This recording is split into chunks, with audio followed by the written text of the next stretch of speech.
네, 반갑습니다. 네, 안녕하세요. 네네. 오랜만입니다. 예, 예, 예. 뭐 보니까 오늘 같이 청년의 기상을 느낄 수 있겠습니다. 감사합니다. 저는 목표와 예. 추적이 뚜렷하니까 살맛이 납니다. 아, 예.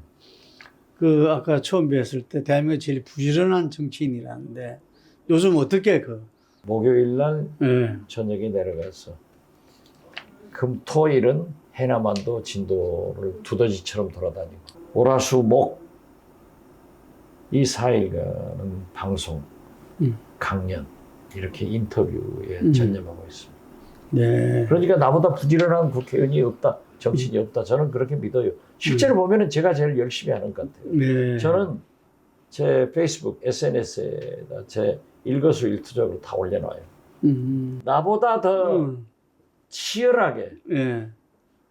윤석열 정권과 싸우는 사람이 있으면 나와보라 하세요. 네. 열심히.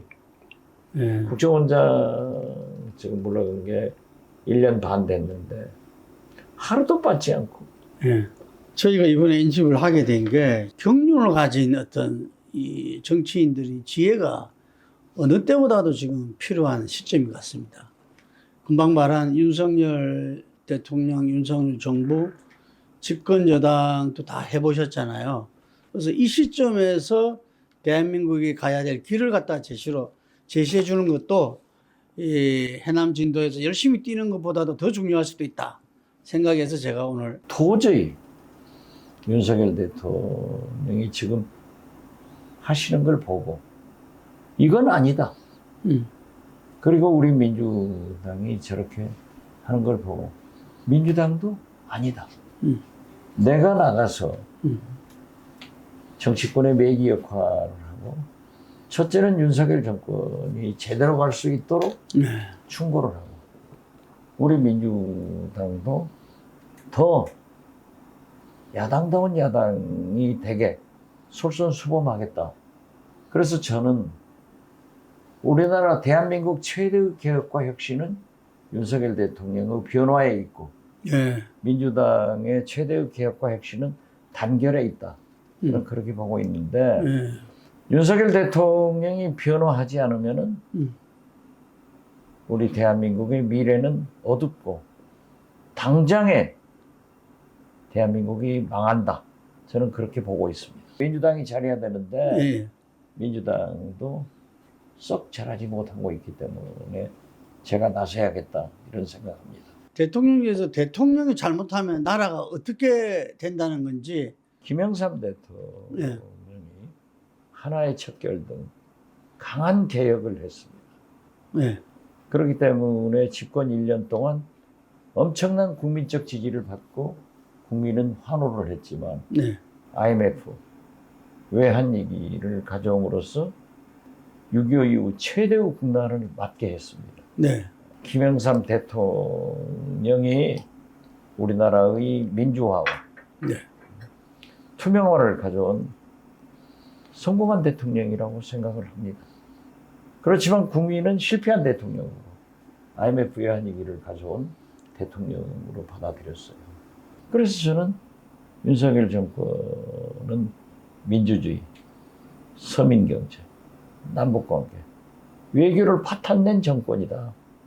이렇게 규정을 하고 있는데 윤석열 대통령이 강서구청장 보궐선거 참패 이후에 국민이 옳다. 이념보다는 민생이다. 이 자기의 가오를 인정하는 발언들을 했습니다. 그 위에 보면 금방 말씀하신 언론이라든지 또 실제 지금 현재 이 민생 예산이라든지 뭐 이런 부분에서는 그냥 그대로 하고 있거든요. 윤석열 대통령의 말씀은 입술에 침도 마르기 전에 바꿔버려요. 실발전. 그렇기 때문에 믿을 수가 없어요. 네. 자 보십시오. 이념이 아니라 경제다, 민생경제다 이런 말씀하셨잖아요. 네. 바로 그 다음날 외국 가서 최근에도 보면은 인요한 혁신위원장한테 소신껏 잘해라. 네. 저는 뭐 시그널을 몇 개를 보냈더라고요. 대통령이 당부에 개입하지 않겠다.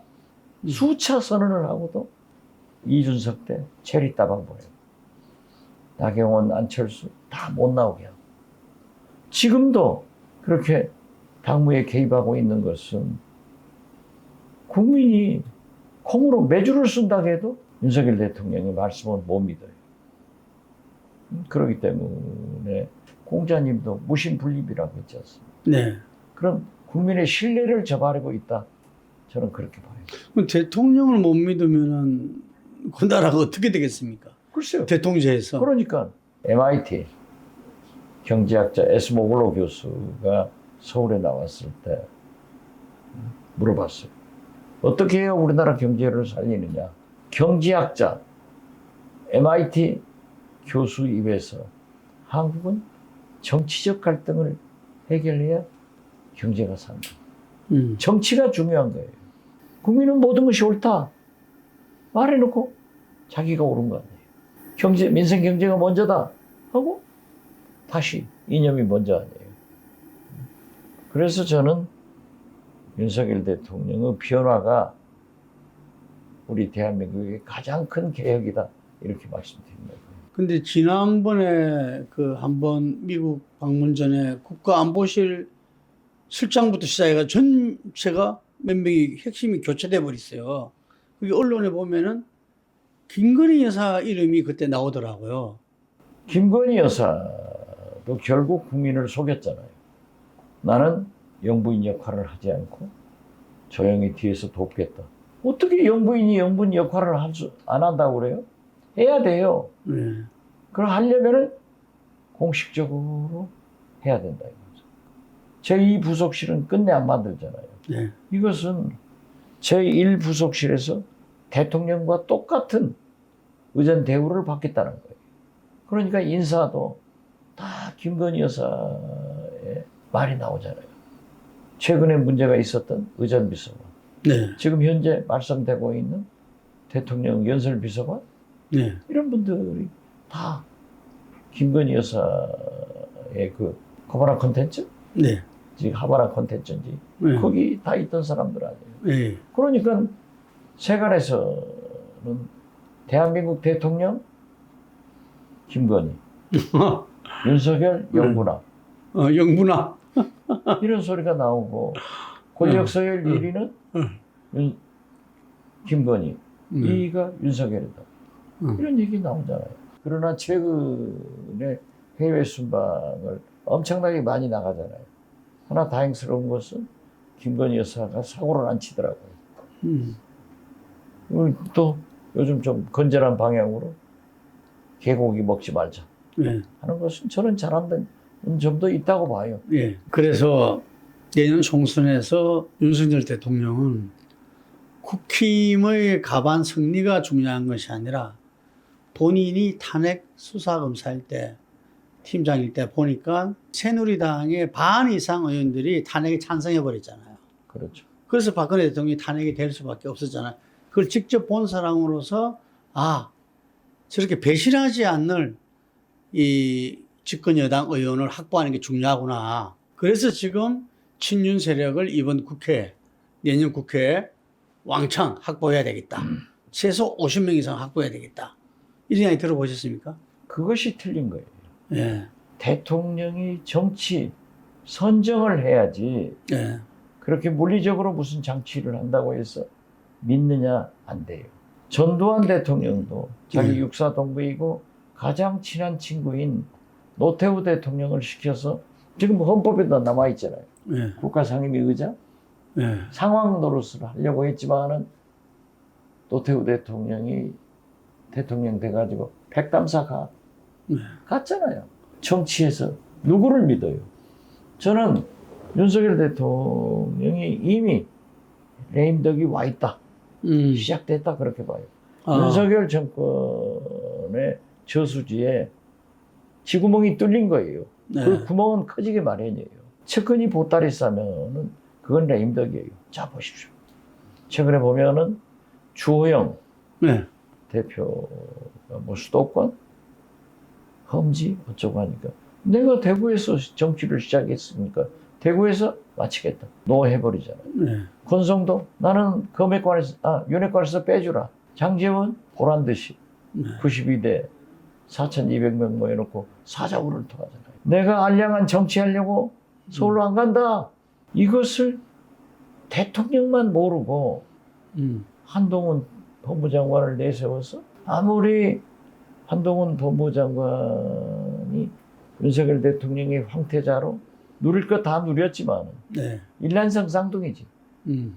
우리 국민은 검찰공화국 제2 검찰공화국을 절대 바라지 않습니다. 네. 실패한 윤석열 대통령하고 똑같은 한동훈 쌍둥이 형제를 대통령 시키겠어요? 대통령 시킨다고 해서 한동훈 대통령이 만약 된다 하면 덮을 것 다 덮나요? 그렇지 않아요. 한동훈이 스타가 된 것처럼 지금 아이돌 스타 예. 역할을 하는데 예. 한동훈은 장관이고 음. 국무위원이에요. 그 음도를 지켜야 돼요. 마치 국민의힘 수석 부대변인 정도 되는 것으로 국회 내에서나 국회 밖에서 국회의원들이 하는 얘기를 다 토달고 다 싸웠잖아요. 그 층에는 시원하게 들릴지 몰라도 우리 국민들의 수준이 얼마나 높습니까? 오만한 거예요. 건방진 거예요. 대구에 가서 사진 찍힌다고 3시간 일정 연기하고 그것이 장관이 할 일이에요. 뭐 대전, 울산 다 간다? 국가 예산을 가지고 자기 선거운동해요?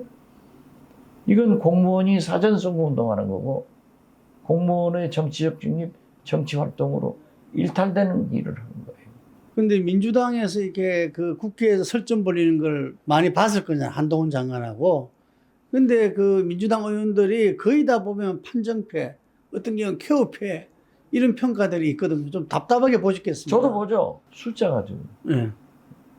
거의 3배인데 예. 그래 한동훈 장관 하나 상대를 못해요? 예. 국민의힘의 좀 마지막 이야기로 지금 인요한 혁신위가 지금 가동하고 있잖아요.